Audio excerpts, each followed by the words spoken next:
Depoimento sobre o processo de desenvolvimento do Nordeste, visando registrar a memória do desenvolvimento, a atuação do Conselho Deliberativo e da Secretaria Executiva. É um projeto importante, porque cria condições para estudantes, pesquisadores, acadêmicos analisarem o processo de desenvolvimento regional, ouvindo vários profissionais, aqueles que viveram a instituição, que foram testemunhas da história e participaram muitas vezes, não como objetos da história, mas como sujeitos da história. Esse depoimento foi concedido na TV Universitária de Pernambuco, no dia 14 de novembro de 2014. Entrevista concedida ao professor de cinema Fernando, da Universidade Federal de Pernambuco, e à professora Ângela, a grande responsável por esse programa, aquela que está prestando um serviço inestimável ao Nordeste, ao Brasil e também ao mundo, para a área pesquisar e outras gerações saberem o que aconteceu no processo de desenvolvimento do Nordeste. Então, como o senhor sabe, doutor Leonísio, a gente está nesse projeto Procondel e o senhor não podia jamais estar fora dessa história. Então, a gente queria começar assim, o senhor contando a sua história, a sua formação, como o senhor chegou na Sudene, como foi a sua longa caminhada, enfim, para começar. Muito bem. Inicialmente, eu agradeço a oportunidade de estar aqui para conversar sobre algo que para mim é extremamente grato, é a Sudene. Eu hoje sou produto daquela instituição. Embora eu tenha também estado na universidade como professor de administração para o desenvolvimento durante 35 anos, eu sou da Sudene e da universidade. Nessa conversa, já que você pediu para eu dizer alguma coisa, lá na Sudene, eu cheguei lá porque antes disso, após ter terminado o curso de administração na Fundação Getúlio Vargas no Rio, a convite eu fui para o estado do Piauí. Eu sou de lá. E lá nós criamos a Secretaria de Planejamento, fui secretário da Fazenda, de Administração, do Planejamento, e tinha por consequência muito relacionamento com a Sudene, porque na condição de secretário de Planejamento, eu era o representante do Estado no Conselho Deliberativo da Sudene. Todo mês eu vinha aí, tinha muito contato o tempo todo com o Celso Furtado, com outros diretores antigos, altamente competentes, como Nailton Santos, Juarez Farias, Marcos Lins, ou todo esse pessoal de vanguarda, mas na condição de conselheiro, defensor dos interesses do Estado do Piauí nas reuniões do Conselho. Então, doutor Leonísio, quando o senhor, nesse momento o senhor era conselheiro, mas como é que o senhor passou para o outro lado do balcão, por exemplo? Quando houve a mudança política do governador que eu trabalhava para o governador vencedor, que embora fosse meu amigo também, o famoso político nacional Petrônio Portela Nunes, eu resolvi fazer uma experiência de desenvolvimento global e escolhi a Sudene. E a Sudene estava em concurso, em 2 etapas. A etapa 1, nós tínhamos que apresentar um trabalho para julgamento. Eu apresentei um trabalho sobre desenvolvimento agrário no Nordeste. Passando na primeira etapa, eu então fiz a segunda etapa, também aprovado, mas aí só era admitido se fizesse um curso de desenvolvimento de 6 meses, que fosse a condição final, seria para a demissão, seria a aprovação no curso de 6 meses. E aí eu cheguei à Sudene como um profissional, inicialmente como um técnico somente. Mas nessa conversa, eu gostaria de enfatizar os aspectos políticos, institucionais e administrativos da instituição, da SUDENE, e tentar tirar algumas lições, já que é um depoimento com uma ênfase histórica. O primeiro aspecto que eu gostaria de ressaltar é que a SUDENE não surgiu por uma mera vontade do presidente Juscelino Kubitschek. O presidente foi induzido a criar uma instituição de desenvolvimento regional para o Nordeste. Por quê? Nos idos na década de 1950, havia uma fermentação social no Nordeste incontrolável. Nós tínhamos aqui, comandados por Francisco Julião, as ligas camponesas, e que fazia uma grande mobilização social. As tensões sociais aumentavam, secas periódicas assolavam a região. A igreja se movimentou no sentido de tentar forçar uma atenção maior do governo federal para o Nordeste. E ao lado disso, havia uma fermentação nacional e internacional no sentido de começar a tratar os problemas sob o enfoque de desenvolvimento. Desenvolvimento entendido como aumento do produto interno bruto e, simultaneamente, geração de emprego e renda em decorrência da combinação dos fatores de produção.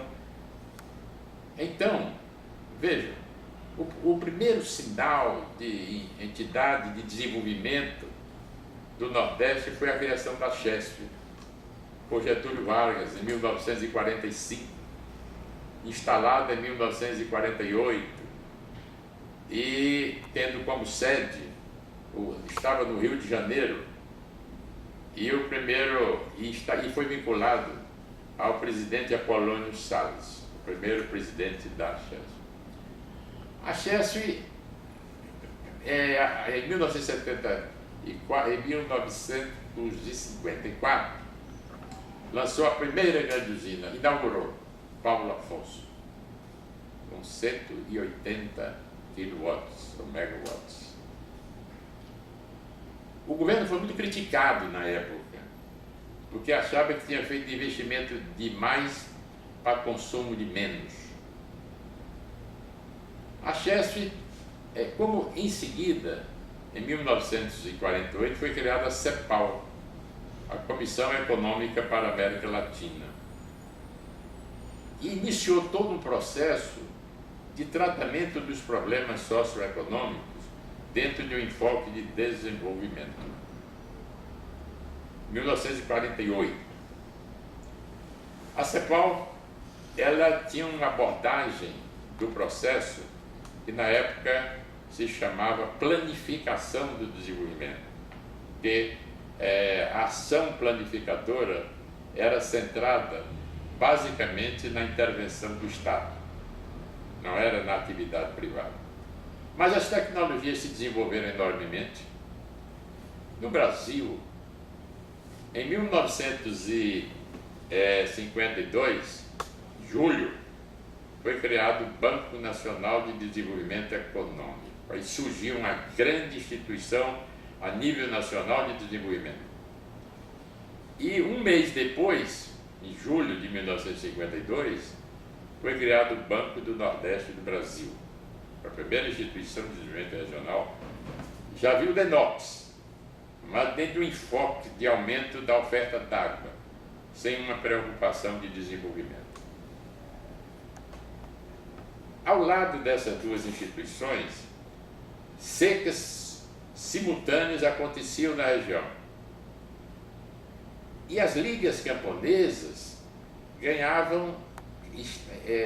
cresciam rapidamente, dentro de uma postura esquerdista, que era moda, que não é mais hoje. Então, as elites dirigentes começaram a ter receio do que estava acontecendo porque o não atendimento de certas pretensões socioeconômicas da região poderiam pôr em risco a estabilidade política nacional, já que nós tínhamos e ainda temos, de certa forma, 1/3 da população brasileira. E passaram a dar atenção.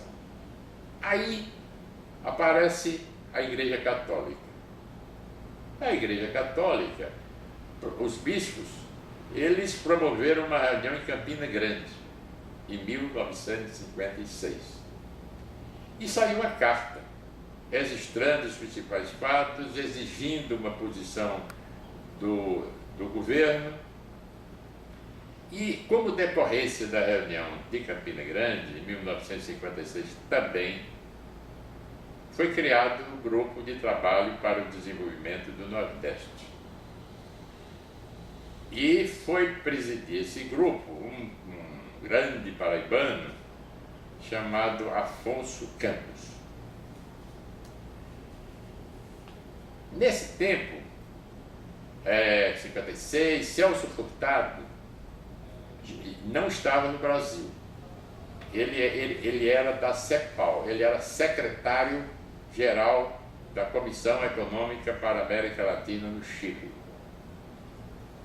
E o presidente do BNDES era o Cleanto de Paiva Leite. Esse pessoal todo eu convivi. E o Cleanto, então, o presidente do BNDES, convidou Celso para vir para o Brasil e assumiu uma diretoria do BNDES. O ministro Celso Furtado admitiu vir, deixar a CEPAL, ele deixou a CEPAL, admitiu vir para o BNDES numa condição de, na diretoria do BNDES, ele tratar prioritariamente os problemas do Nordeste. Surgiu aí a vinculação de Celso com a política de desenvolvimento do Nordeste.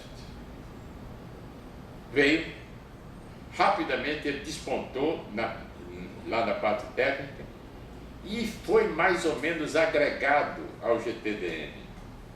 Rapidamente ele assumiu o GTDN. E ele passou a receber, já do presidente Juscelino Kubitschek,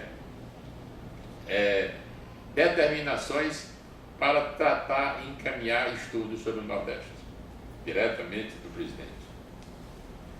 O quadro do Nordeste piorava assustadoramente.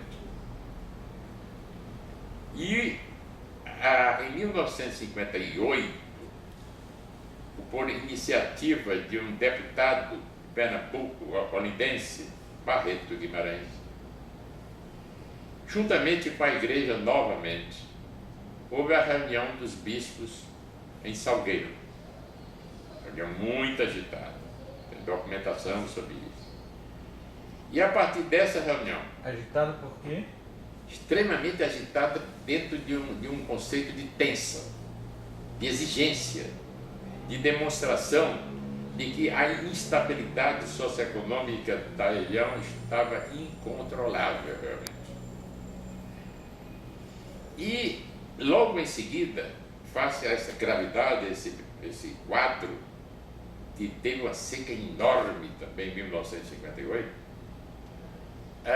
em janeiro de 1959, já, para não entrar em muitos detalhes históricos, o presidente Juscelino convocou uma reunião que foi realizada no Palácio Rio Negro, em Petrópolis. Convocou governadores, políticos, fez uma análise inicial de todo o quadro e precisava tomar medidas urgentes, convocou Celso Furtado. Celso fez uma exposição, apresentou as primeiras conclusões do GTDN e o presidente Juscelino determinou rapidez nos estudos e apresentação de uma política para o desenvolvimento do Nordeste o quanto antes. Acontece que a pressão sobre o presidente passou a ter extremamente forte e ele fez essa reunião no Palácio Rio Negro em janeiro de 1959 e já em fevereiro do mesmo ano, também de 59, ele convocou uma segunda reunião, e dessa vez no Palácio do Catete, no Rio. Também, mas no Rio, a capital. E nessa reunião ele convocou, inclusive, um membro da igreja querido, Dom Helder Câmara. Foi convocado porque havia o movimento da igreja. Então, Celso, ele convocou os governadores, que eram nobres só, que faziam parte desse movimento naquele tempo, ministros, deputados, senadores, e nessa reunião, com base em sugestões do Celso Furtado, ele lançou a Operação Nordeste, conhecida como OPENO. Era uma operação, não era um instrumento operativo para a promoção do desenvolvimento. E, simultaneamente, ele criou o CODENO, o Conselho de Desenvolvimento do Nordeste, e designou Celso como secretário executivo. Qual é a primeira lição que eu gostaria de destacar para efeito de análise para pesquisadores, estudiosos? É que o Nordeste conquistou um instrumento de desenvolvimento regional. Não foi uma dádiva política. Graças à tensão social e à fermentação que estava havendo naquela quadra, o governo foi induzido a partir para a criação de uma instituição, numa tentativa de acalmar a região e evitar problemas maiores, mesmo porque na época o governo era extremamente criticado, ele estava no auge da construção de Brasília, de centralização das ações governamentais, prioritariamente em Brasília, o que era verdade. E, simultaneamente, ele estava concentrando políticas especiais em São Paulo, principalmente na instalação da indústria automobilística, que surgiu também nessa época e no governo de Juscelino Kubitschek. De forma que aí o Nordeste conquistou esse espaço, obtendo a Superintendência de Desenvolvimento do Nordeste. Deixa eu fazer uma pergunta em cima disso, doutor Leonides. Doutor Leonides, aí essas coisas acontecendo, Encontro dos Bispos, Encontro Salgueiro, CODENO, OPENO, o decreto para criar a lei, né, a SUDENE, e o senhor estava onde? Se formando no Rio? Como é que a juventude estava vendo isso? Percebia essa movimentação? Ângela, na época eu comecei o curso de administração no Rio em 1956. Terminei em 59. E o nosso paraninfo, por uma coincidência, foi Celso Furtado, que eu não conhecia. Acontece que eu sempre me interessei por esses aspectos e a Fundação Getúlio Vargas, eu fui do segundo curso de administradores formado no Brasil. Não havia isso no Brasil. Havia o técnico de administração do DASP, do Departamento Administrativo do Serviço Público. Então, eu comecei a fundação e eu sempre me interessei bastante por esses aspectos econômicos. E existia no Brasil uma instituição considerada de alta esquerda, chamada ISEB, Instituto Superior de Estudos Brasileiros, com grandes nomes nacionais: Cândido Mendes, Nelson Werneck Sodré, um sociólogo famoso internacional na época chamado Guerreiro Ramos. E havia lá no ISEB um jornal chamado Semanário. E o Guerreiro Ramos é sociólogo. Eu fui, para minha sorte, eu fui aluno do Aurélio Buarque de Holanda, do autor do dicionário. Ele era professor da Fundação Getúlio Vargas e eu fui aluno dele. E fui aluno também desse sociólogo, Guerreiro Ramos. E nas aulas o Guerreiro disse: meu filho, você tem vocação de jornalista. Nós temos lá um jornal que está meio abandonado, Digo, eu não entendo disso. O professor disse, não, mas não tem negócio de entender, não. O jornal é do Instituto. Tem lá o jornalista tal que orienta. Eu estou precisando de alguns alunos que no jornalismo a gente chama foca, né, professor Fernando? Então, eu fui para o semanário. Aí eu aprendi. Porque no semanário, o jornal foi preso, foi depois, aí na época pesada do país, na época mais militarizada, esse jornal foi extinto, preso, etc. Pessoal. Mas aí eu era uma espécie de repórter amador desse jornal. Por conta disso, aumentou o interesse e eu vivi todos os problemas ligados à administração, fazendo o curso, e como uma espécie de estagiário dentro de um estágio privilegiado, eu fiz as incursões na fundação. E ainda por conta disso, eu tive várias incursões na UNE, a União Nacional dos Estudantes, que não foi na época do Clemente. O Clemente é mais novo do que eu, chegou depois.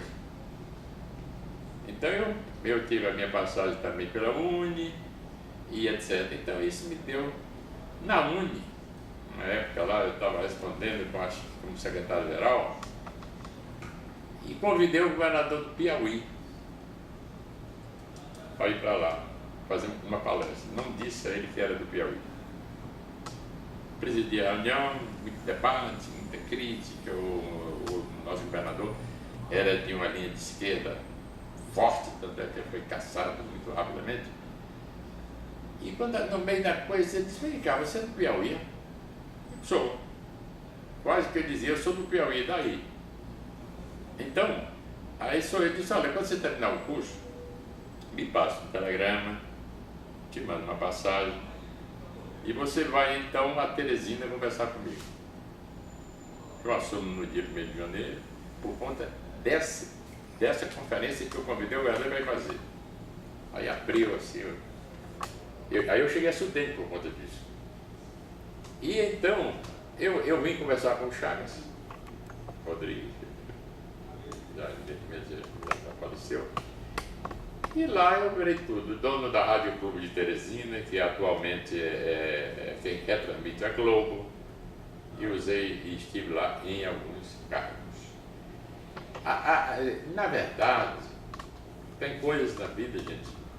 Eu fui funcionário da Rede Ferroviária Federal, por concurso. 90 dias. 90 dias porque eu passei no concurso, assumi, e o governador me chamou, eu conversei com ele, ele me convidou logo para ir lá, queria estruturar a Secretaria de Planejamento. A Sudene começava essa onda, que acabava de ser criada, estava quietinha. E aí, quando eu saí, para vocês terem uma ideia interessante, também como lição, na vida, a gente tem que fazer opções, às vezes arriscadas, mas tem que fazer. Na rede ferroviária, eu ganhava o triplo do que o Estado iria me pagar como secretário. O governador disse, eu vou tentar à tua disposição, com o Renato Feio, que era o presidente da rede, né? Mesmo ele sendo ligado a João Goulart, o governador, ligadíssimo, o presidente que eu conheci também, pessoalmente, ele não conseguiu que eu ficasse à disposição. E eu cheguei no palácio e ele disse, Levi, está aqui, negativa contra a sua disposição. E o governador, não tem problema, eu vou pedir demissão. Você vai pedir demissão? Governador, eu sou muito novo para estar preocupado com a aposentadoria. Foi a minha resposta para ele. Pedi a demissão da rede. Agora, não fiz à toa, foi dentro de uma concepção de planejamento global de longo prazo. Eu digo, na rede ferroviária, eu vou ficar o tempo todo fazendo cálculo de custo de transporte ferroviário. Vou me aposentar aí. Aqui não. Terra de cego, quem tem um olho é rei. Eu vou criar a Secretaria de Planejamento, eu já sabia. Vou participar da reunião da Sudene. Quer dizer, vou estar em reuniões com o BNDES, atrás de financiamento, Banco do Nordeste, é outro mundo. Por isso, eu tive a incursão através do ISEB, Instituto Superior de Estudo Brasileiro, que foi para mim um grande instrumento de progresso. Foi a história. O senhor tinha quantos anos? Tinha 23 anos e meio. Eu me formei com 23 anos. Então eu posso dizer que o senhor talvez foi o conselheiro mais jovem a participar das reuniões do CONDEL? Eu acho que sim. Eu convivi com gente importantíssima, como depois o general Afonso de Albuquerque Lima, da área esquerda do Exército, também que aqui tem um grande amigo dele, que acabou sendo superintendente da SUDENE, que foi o general Oile Bates Monteiro, um dos melhores superintendentes que a SUDENE teve ao lado de Celso Furtado, e eu reputo os dois melhores superintendentes da SUDENE. Nós temos outros bons, mas o Celso, o general Oile e o general Newton, agora, o último, que foi sem comparação. De forma que eu cheguei na casa assim também. Primeiro, naquele bando de gente sabida, tudo governador, e eu ali, bem novinho, e o Chagas Rodrigues vinha muito pouco à instituição. Chagas Rodrigues era quem na SUDENE? Ele era conselheiro, ele era governador do estado do Piauí. Ah, então o senhor vinha representando ele. Eu vinha representando Francisco das Chagas Caldas Rodrigues, sim. governador do Piauí. E houve uma reunião e o secretário executivo do conselho, você que está fazendo esse trabalho, já deve ter, era o Osmário Lacerda. Prosseguindo, voltando à SUDENE, às lições, o ministro Celso Furtado, como ele começou a operar, chegou aí, não havia nenhum entendimento de desenvolvimento. A maioria dos profissionais da região e até do Brasil não tratavam o problema do desenvolvimento dentro de um enfoque global, só dentro do viés de economia. Então, o Dr. Celso partiu para algumas orientações, alguns princípios básicos. O Celso era um padrão extremamente austero. Ele falava um pouco com as pessoas de cima para baixo. Guardava uma certa distância. É um depoimento pessoal. No JK, por exemplo, quando ele entrava no elevador, se tinha 4 pessoas, o elevador subia direto ao 13 e depois voltava, distribuindo para o pessoal. São coisas que não têm escritas. Então, isso não significava pernortismo, orgulho, era o estilo do cara. Até que a gente aceitava isso com muita tranquilidade. Mas, evidentemente, ele começou, eu tenho que conhecer o Nordeste, foi a estratégia. Então, para eu conhecer o Nordeste, eu tenho que fotografar o Nordeste. Aí passamos a ter um brutal programa de levantamento aéreo fotogramétrico feito na época por uma empresa que não existe mais, chamada Cruzeiro do Sul. Então, o grande trabalho inicial foi hidrológico, geológico, cartográfico, para a gente ter mapas e cartas que pudessem planejar e intervir sobre a realidade. Dentro disso, a segunda linha foi ter gente para fazer as coisas. Foi outra grande lição que ele fez.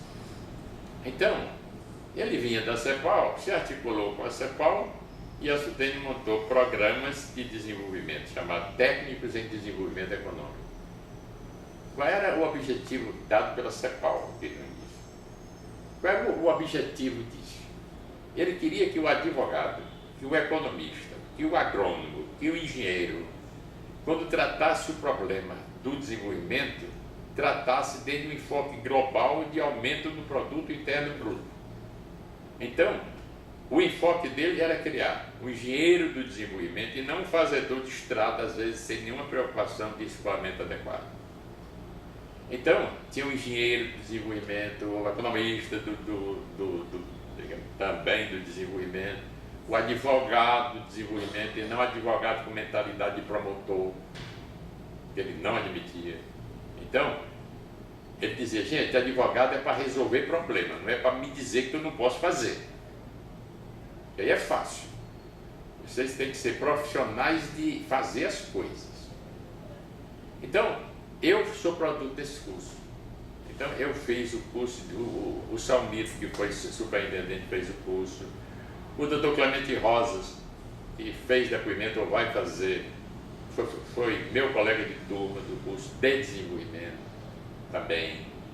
Então faz levantamento aerofotogramétrico. Treina pessoal sem o que a gente não pode trabalhar.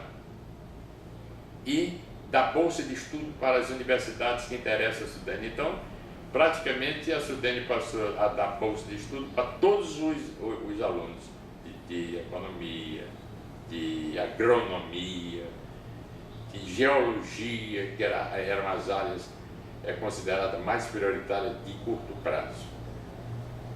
Ele foi muito criticado no início, quando quem analisa o primeiro plano diretor, por não ter dado prioridade à educação.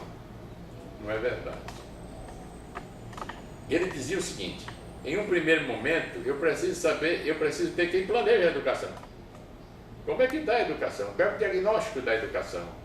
Então, ele montou também vários cursos de planejamento e programação educacional. Veio gente do mundo todo aí. Então, nós temos assim como 10 cursos de planejamento. Ao lado de planejamento e desenvolvimento, se partiu também para, digamos, essa parte. Agora, ou seja, na estratégia montada, foi toda ela. O outro segmento que ele adotou foi criar o mínimo de infraestrutura que a gente pudesse trazer empresários.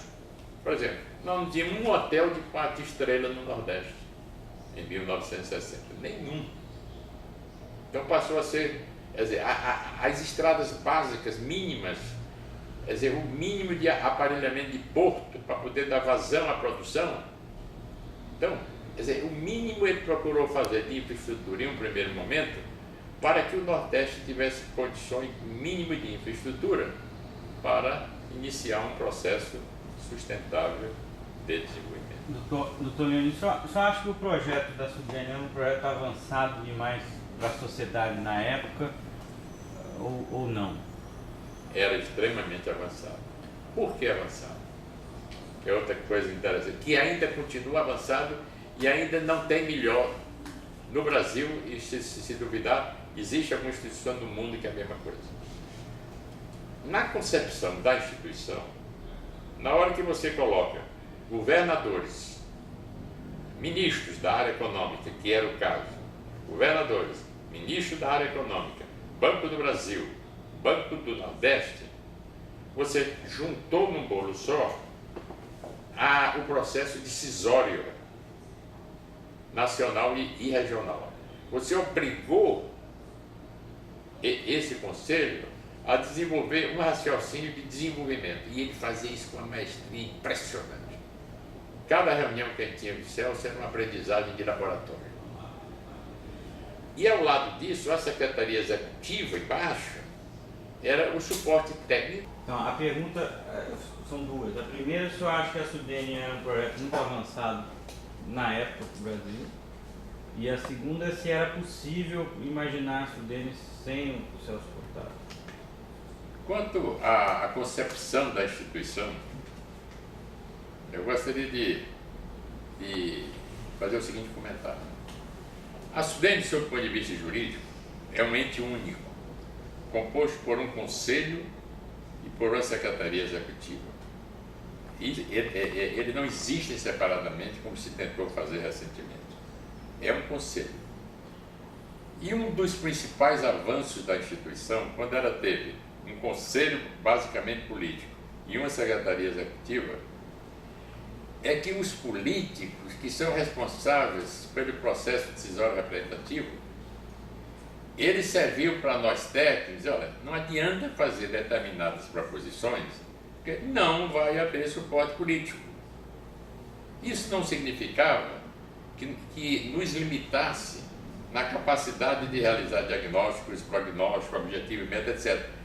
Mas nos alertava para, se nós concluíssemos a necessidade de propor mais avanços, a gente podia fazer, mas sabendo que teria que desenvolver uma estratégia especial para isso.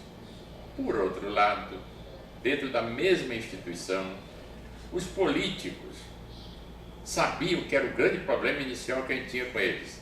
Faziam determinadas proposições que não tinham nenhuma sustentação em termos de desenvolvimento. Então, nós limitávamos, dávamos referencial para os políticos de um modo geral, e ele também nos dava. Esse processo interativo foi altamente benéfico. Por outro lado, tem algo extremamente complicado de administrar, o que exige uma grande capacidade de negociação e articulação, que é o seguinte: a SUDENE, ela tem uma dupla vinculação. Ela é subordinada ao poder executivo, mas não é integralmente subordinada, porque ela é subordinada também ao Conselho, que é composto por governadores eleitos por voto direto, não subordinados ao Poder Executivo.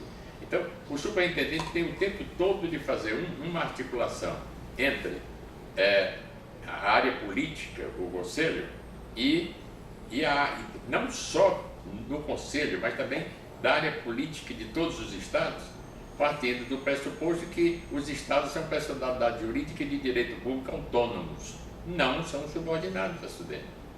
Compõe o Conselho, mas a SUDENE não tinha poder de mando. Nós ganhávamos muito espaço quanto a um possível poder de mando pela competência técnica, que naquela época, que não é mais o caso. Hoje o momento é outro. Nós tínhamos muito mais condição técnica de orientar os estados. Hoje não, os estados têm muito PhD, muito mestre, belas universidades, grandes centros de pesquisa. Então, a postura de uma instituição desse tipo tem que ser diferente. Quanto ao nosso Celso Furtado, veja, a estratégia inicial da SUDENE foi muito produto da filosofia e da ação da CEPAL, dentro de uma colocação de planificação econômica, que havia distorção que não era socioeconômica, era fundamentalmente econômica. E o Celso veio de lá, com toda essa filosofia, e o discernimento dele, a competência, a inteligência, a capacidade de negociação, de articulação, ele transformou o que era predominantemente planificação, digamos, estatal, em uma ação planificadora global, considerando a integração entre o setor público e o setor privado. E tem um grande mérito outro, vários outros. Ele incutiu em cada um de nós, com muita veemência, com muita competência, a postura de desenvolvimentistas. Tanto é que um dos livros dele, ele botou bem no início assim: aos companheiros da SUDENE, peregrinos do desenvolvimento. Lindo isso, né? Então, ele nos chamava, mas ele era o grande líder de todos nós, que ele chamava de peregrinos. De forma que eu acho que sem ele, poderia haver uma SUDENE, mas não uma SUDENE de desenvolvimento como ela foi durante muito tempo. Dentro dessa conotação do modernismo dela, como decorrência dessa articulação, nós tivemos outro aspecto que normalmente a área acadêmica, por exemplo, não menciona e alguns até resistem a admitir. Como se trata de um depoimento, vai gerar dúvida, pesquisa, eu vou abordar o assunto, embora seja. A SUDENE foi a primeira experiência de planejamento sistematizado do Brasil. Quando eu dizia isso em conferência inicialmente, havia um choque. Veja, gente, a SUDENE é de 1959. o cargo de ministro do Planejamento no Brasil é de 1962. Então, o planejamento nacional institucionalizado, ele veio depois do Sudene. E o que é que nós profissionais chamamos planejamento? Veja, eu como professor, eu de vez em quando, hoje em dia, eu fazia a seguinte pergunta: planejar é elaborar plano? Inicialmente, 90% dos alunos respondiam que era. Não é não. Planejar não é elaborar plano.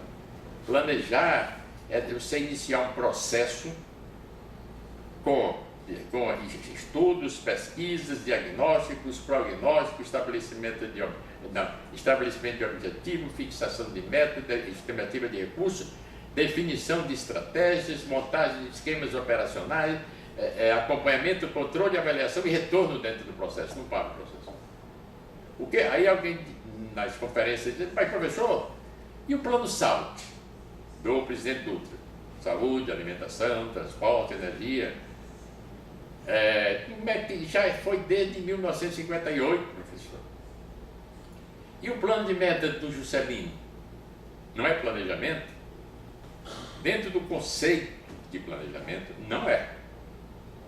Foi algo transitório que teve como produto final o plano de metas e acabou, desapareceu. Porque não era o objetivo continuar o processo. Então, nós tivemos sim algumas experiências dentro do conceito de planejamento estadual. Por exemplo, aqui o CONDEP. O CONDEP é antes da Sudene. E a Bahia também houve uma chamada Comissão de Planejamento Econômico, antes da Sudene também. Mas foram experiências localizadas. E nós tivemos a sorte aqui de que foi o cargo de ministro do Planejamento surge em 62 e o Celso Furtado foi nomeado ministro do Planejamento. A Sudene, que já era forte, porque era subordinada diretamente à presidência da República, ela passou a ter, além do seu superintendente, o ministro do Planejamento do país. Foi quando o meu estimado amigo Chico Oliveira, com quem eu convivi bastante na Sudene também, quer dizer, o Chico, ele assumiu o Sudene na prática. O Celso vinha aqui pouco, o Ministério do Planejamento era no Ministério da Fazenda, lá no Rio de Janeiro, naquela avenida Antônio Carlos, mais ou menos no centro da cidade, de forma que nós, a pujança da gente, a gente tinha relacionamento direto com o ministro do Planejamento. Então, os nossos planos diretores, que eram elaborados pela instituição e negociados no Congresso, tinham trânsito absoluto. Por quê? Porque o ministro aprovava, estava elaborando com a gente mesmo, e ficava tudo mais fácil. Deixa eu lhe fazer uma pergunta, doutor Lino. Como é que o senhor avalia o impacto do golpe militar de 64 na Sudene e no projeto de desenvolvimento do Nordeste? Na Sudene, o impacto inicial, evidentemente, foi muito complicado e desastroso. Porque o que é lindo historicamente nisso é que eu, nos 3 dias subsequentes da Revolução, eu tive com o Dr. Celso Furtado em um apartamento dele ali em Boa Viagem, perto do Pina, um apartamento, um prédio bem baixinho. Estive lá algumas vezes com ele e com o Zé Maria Aragão. Quer dizer, ele, rapaz, teve personalidade para ficar, enfrentou o auge da confusão e 6 dias depois ele foi a Sudene, 6 horas da tarde, e passou a instituição para o general da reserva Expedito Sampaio. Bom, o impacto. Nós tínhamos uma brutal equipe técnica e ele saiu pela porta da frente, respeitado pela área militar toda, e tomou seu avião e foi embora para o Chile, sem ser corrido e perseguido. Nesse momento. Depois ele foi caçado. Então, por outros motivos, inclusive. Então, o grande impacto, a desarticulação completa da instituição. Muita gente desapareceu logo por conta, antes de digamos, identificado. Muita gente foi preso. E, evidentemente, houve uma desarticulação completa na instituição. Se você perguntar, e professor, o senhor estava lá? Estava lá. Eu vi as coisas. Um depoimento interessante, que normalmente eu acho que ninguém acha em livros. No dia da Revolução, no dia 31, eu estava no corredor, aquele pânico, não sei o que lá, tanque na rua. E eu ia para o gabinete dele para tentar saber alguma coisa. Ele saiu do gabinete e no corredor tinha um colega nosso, que era o tesoureiro, o Robério. Muita gente ainda conhece ele lá. Ele chegou e disse, cadê o Robério? Eu vejo, gente, parece que eu estou vendo. Ele disse, Robério, pague todo mundo. Naquele tempo não tinha negócio de banco não, pagava era na tesouraria, tudinho, né? Que ia receber dele lá. Ele disse, pague todo mundo, que a gente não sabe o que vai acontecer. Vamos resguardar os nossos funcionários. E ainda disse assim, gente, receba o dinheiro e vão para casa e evitem aglomerações. Muito bem, isso eu vi. Por outro lado, aí os colegas começaram a desaparecer todos. Que dia foi isso? 31 de março. No dia 31 de março já. De manhã, foi quando ele saiu do gabinete e mandou pagar todo mundo. Bom, e ele saiu da Sudene e foi para o gabinete do Arraes. Veja a personalidade de um dirigente. Leal. Foi para o gabinete do Arraes. Eu digo isso porque eu morava no Lido Hotel. É bom saber, é problema da história, né? Eu morava no Lido Hotel, que é ali na Riachuelo, e estava na porta, vendo a confusão, não sabia o que era aquilo direito. Quando menos espera, 1h30 da tarde, o Arraes já tinha sido preso e o Celso passou na frente e ainda me bateu a mão. Passou ele e eu acho que ele estava com o Chico, eu não tenho certeza. Com o Chico Oliveira, não tenho certeza disso. De forma que, agora, essa desarticulação, Fernando, institucional dentro da Sudene, gerou um pânico e virou, durante uma época, a terra de ninguém. Chegava alguém, você está preso, levava. Quando a gente procurava, a pessoa não estava mais na sala. Os jovens não viveram isso. Mas a gente que viveu, quer dizer, aí eu era chefe da divisão de assistência financeira internacional da Sudene. E o pior, e houve a reunião do FMI no Rio, 10 dias depois. E a Sudene estava designada para estar presente. Aí eu estou lá embaixo, a Clélia Reis, que era secretária, recebe uma ligação da Marinês, parece que era secretária do Celso. E, olha, estou aqui com a convocação, não sei o que lá, manda o diretor aqui. Eu digo, olha, Marinês, não tem diretor aqui não, sumiu tudo. Manda o fulano, não tem ninguém, Marinês. Aí esse general que eu não conhecia pegou o telefone e disse, o que o senhor é aí? Diga, eu sou técnico aqui, chefe do financeiro, suba. Lá no JK. Subi. Ele mandou ele e disse, o que é isso aí? General, reunião do Fundo Monetário Internacional, não sei o que lá. Você está a par disso? E eu estou inteiro, mas quem estava designado para ir representar a Sudene era o Dr. José Macedo Lins, que era o diretor. Desapareceu espontaneamente. O vice era José Rômulo Rodrigues, desapareceu também.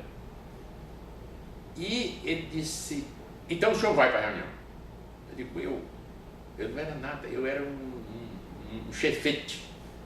Disse, não, o senhor assume lá, primeira vez que eu assumi alguma coisa lá na Sudene, foi designado de fato por esse general. Era um cara cortado, assim, decente.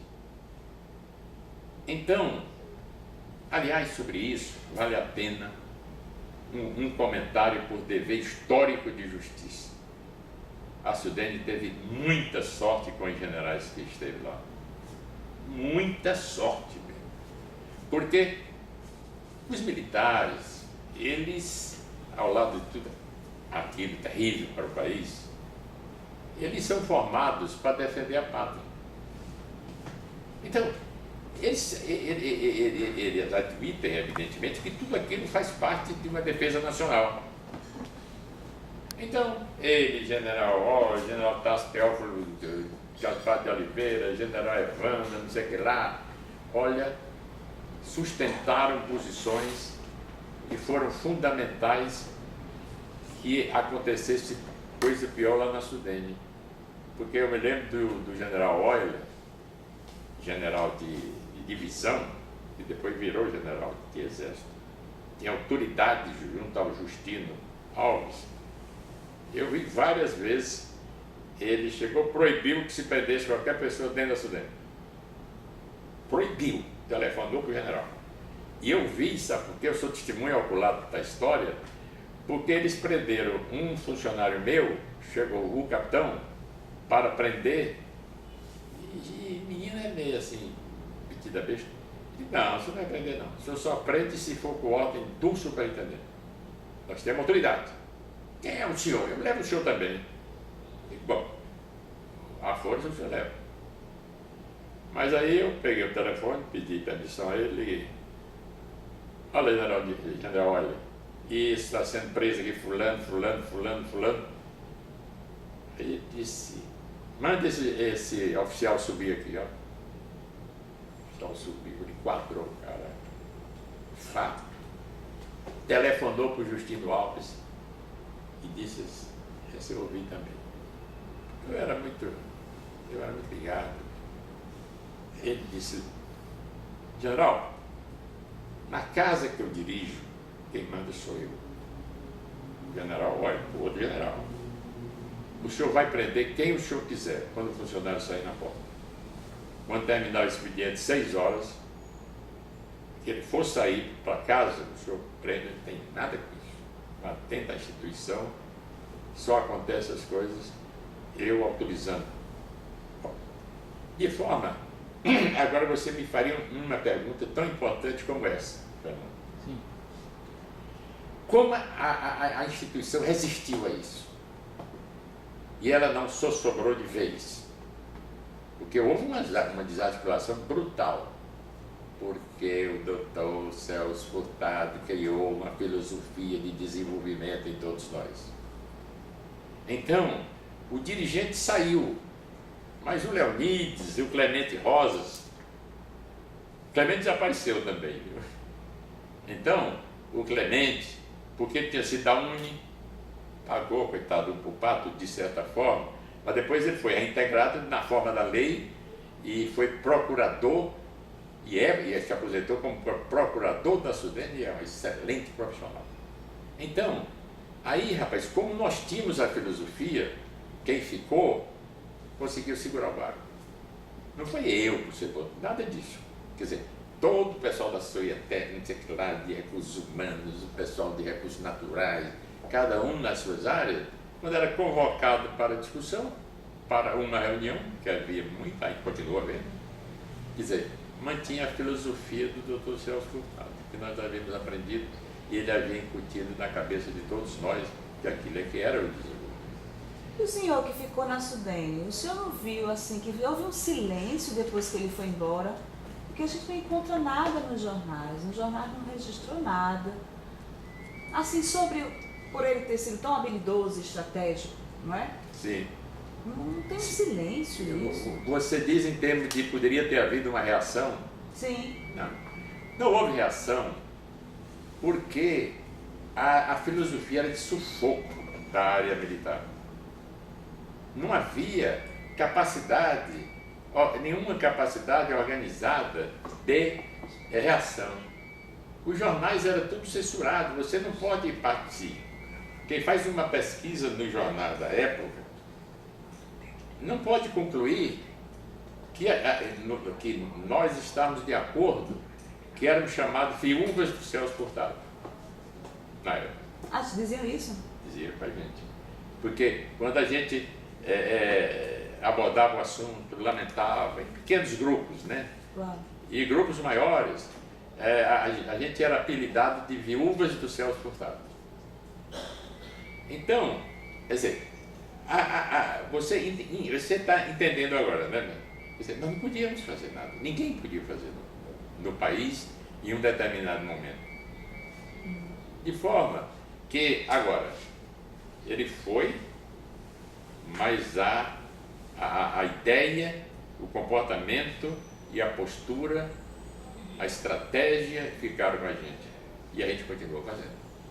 O doutor Leonides, e assim, a relação da SUDENE enquanto instituição com o mundo exterior, com outros países, com as missões estrangeiras, era muito forte?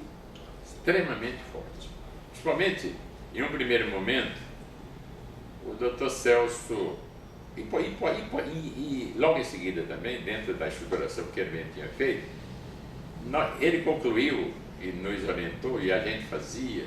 Por exemplo, a gente fez um convênio com a França e estudamos todo o Vale do Jaguaribe no Ceará, antes da construção de Oroz e tal, estudamos tudo. Fizemos um enorme convênio com a FAO e toda essa onda de Petrolina se viu com a SUDENE. A gente criou 2 projetos pilotos, um Mandacaru e o outro não me ocorre exatamente, um de cada lado do rio. Bebedouro. Bebedouro, obrigado. O outro é Bebedouro, que começou com a FAO. A gente fez convênio com a FAO. Com o governo da Alemanha, que eu é que era o diretor, eu conduzia essas coisas, nós, com o governo da Alemanha, nós fizemos convênios na área de geologia, hidrologia e cartografia. Chegou uma época aqui, gente, que tinha 80 alemães, até medindo queda d'água, curso d'água, para ver como é que ia se comportar no caso de seca, vazão, tudo isso. Quer dizer, então, com o governo de Israel, a gente pegou uma missão para fazer um estudo no sul do Piauí, sudoeste do Piauí, sob hipótese de irrigação.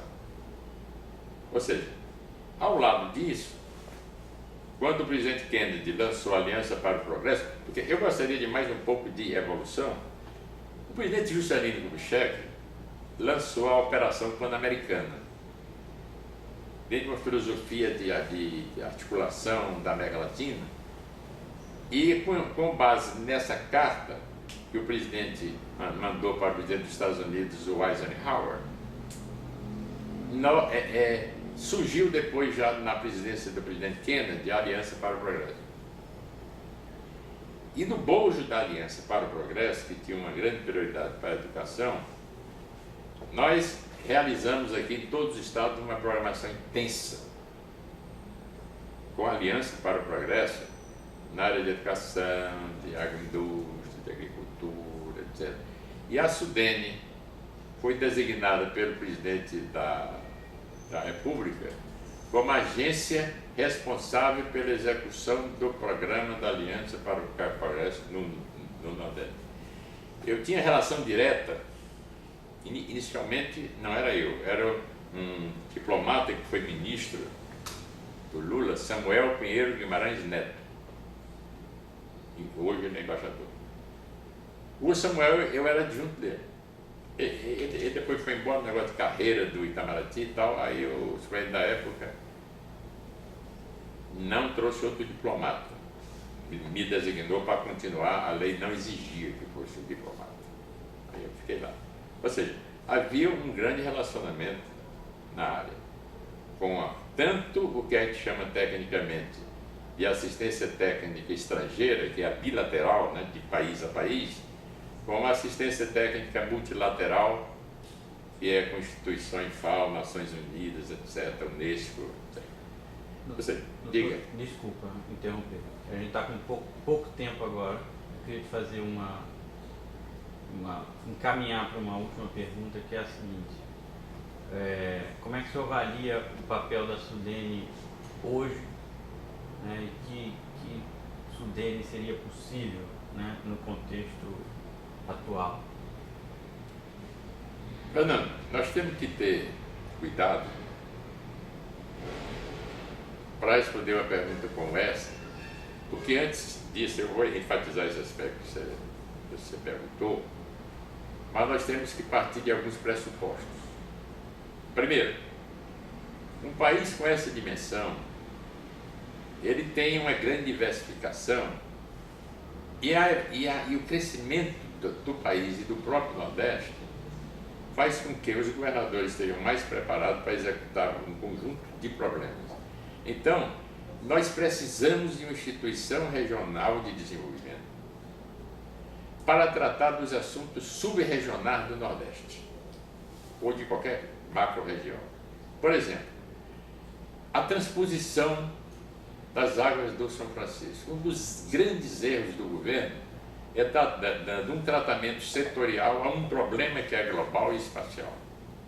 Então, esse programa tinha que ser de uma agência regional, ou seja, é um programa subregional. A Transnordestina. Outro exemplo, tratado setorialmente pelo Ministério dos Transportes, sem vinculações e relações. Pior ainda do que tudo isso, é a falta de um programa espacial global para o semiárido, que é 51% da região, digamos, do Nordeste. Ou seja, uma série de distorções, e tem mais. Mas a instituição que está se precisando é uma instituição que tenha, não mais grandes economistas propriamente ditos, grandes articuladores políticos. Os estados estão cheios de técnicos competentes, as universidades e os próprios estados. Então, o que nós temos que ter uma instituição que tenha competência para articular esse povo, no sentido de induzi-los em um único sentido. O senhor enxerga isso? Como? O senhor enxerga isso possível hoje? Acho possível. É lento, mas é possível. Tanto é que eu ainda estava lá, eu defendi a tese, que não tive muito êxito, de nós passarmos a formar negociadores. Nós não temos negociadores. Nós não temos articuladores. Quando eu digo não temos, claro que temos. Todo político, em princípio, é um negociador. Mas é um negociador desse tipo de articulação de liderança. Como nós não temos uma instituição regional de desenvolvimento, as universidades fazem umas coisas, os governos fazem outras, os ministérios fazem outras. Quer dizer, é porque esse país não tem um projeto nacional de desenvolvimento. Pior ainda mais. Mas eu queria, eu acho que comporta, é necessário, eu defendo isso. Não é necessariamente, eu faço várias conferências, a SUDEM, como está aí, que aí eu sei dentro logo. É saudosismo, não tem sentido, as coisas mudaram, não é isso. Quer dizer, o que eu falo é uma instituição regional de desenvolvimento que pode ser SUDEM, não sei o quê, mas alguém que desenvolva algumas funções no campo subregional e na articulação das lideranças técnicas dos diversos níveis da região, que não tem. Agora, é bom que se existe. O fato que eu gosto de fazer, para encerrar, digamos, uma evolução rápida da instituição. Quando a Revolução chegou, nomeou Roberto Campos, outro grande economista, chamado monetarista, da direita, mas como profissional era um grande profissional. Então, quando o Campos assumiu o Ministério do Planejamento, ele fez o que qualquer um teria que fazer. Eu, às vezes, em conferência, sou criticado por isso.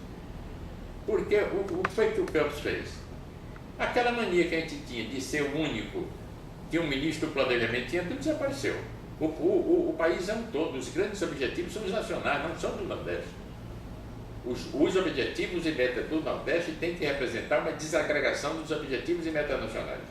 Dentro desse enfoque, o Campos, na inflação desesperada, ele partiu para equilíbrio orçamentário, eliminação de subsídio, controle salarial, economia de mercado.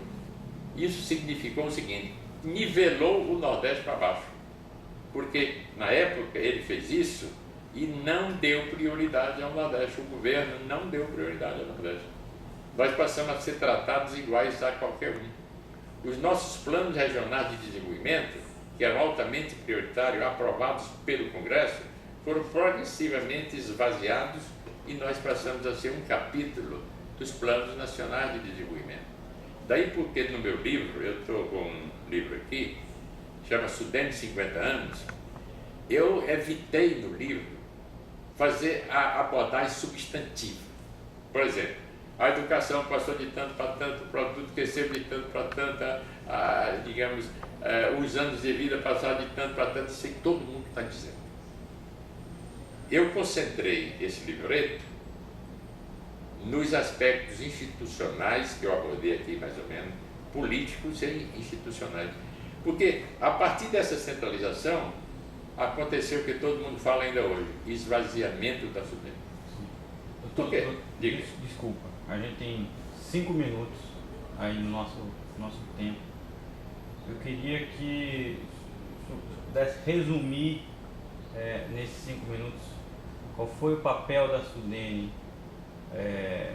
no desenvolvimento do Nordeste e quais são os desafios hoje. A Sudene foi uma instituição que ordenou o processo e criou na região um tratamento de desenvolvimento para os problemas do Nordeste.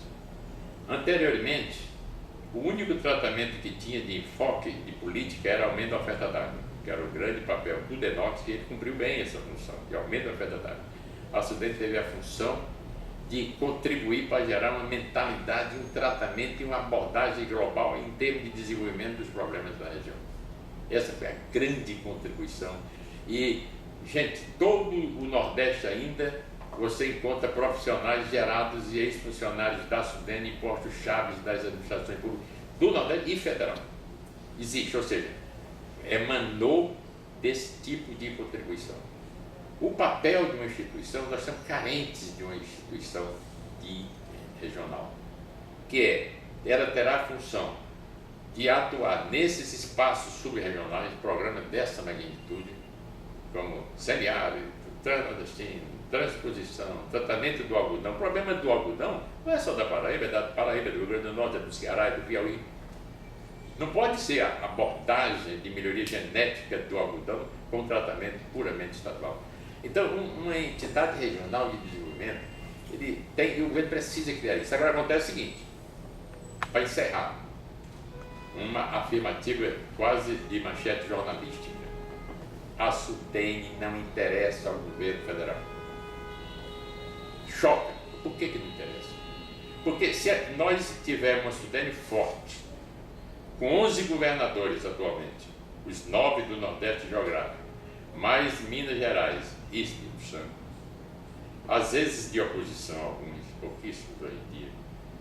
Então, você cria uma força política que, embora eles sejam da base de governo, muitos, na hora de alguns interesses entre as regiões, eles vão se aglutinar e forçar um grupo, estabelecer um grupo político sobre o governo para conseguir o processo decisório. Ora, a estratégia militar diz dividir para se fortalecer. É muito mais fácil chamar o governo do Rio Grande do Norte sozinho. Olha, eu quero tanto e tal, então eu vou te dar. Foi tudo que o Celso tentou evitar e conseguiu. Todo o enfoque era dar um tratamento global e evitar o pires na mão a nível do governo central. Agradeço a você, Fernando, pela oportunidade, a você, Ângela, por esse esforço que você está fazendo impressionante. Eu digo o seguinte, eu convivi com você no início desse processo, tivemos várias reuniões, e eu te digo, você não sabe de dimensionar a contribuição que você está dando, não é para nós do Nordeste, não. Você está dando a nível nacional e um instrumento de pesquisa acadêmica para gerar efeito de demonstração, inclusive em outras partes. Agradeço os companheiros ali, o Alan, os companheiros da técnica toda e continuo à disposição. Muito obrigado. Muito obrigado, senhor. Quer falar? Como sempre, professor, uma aula, não é? Nunca vai deixar de ser professor. É a idade. Nunca. Que bom.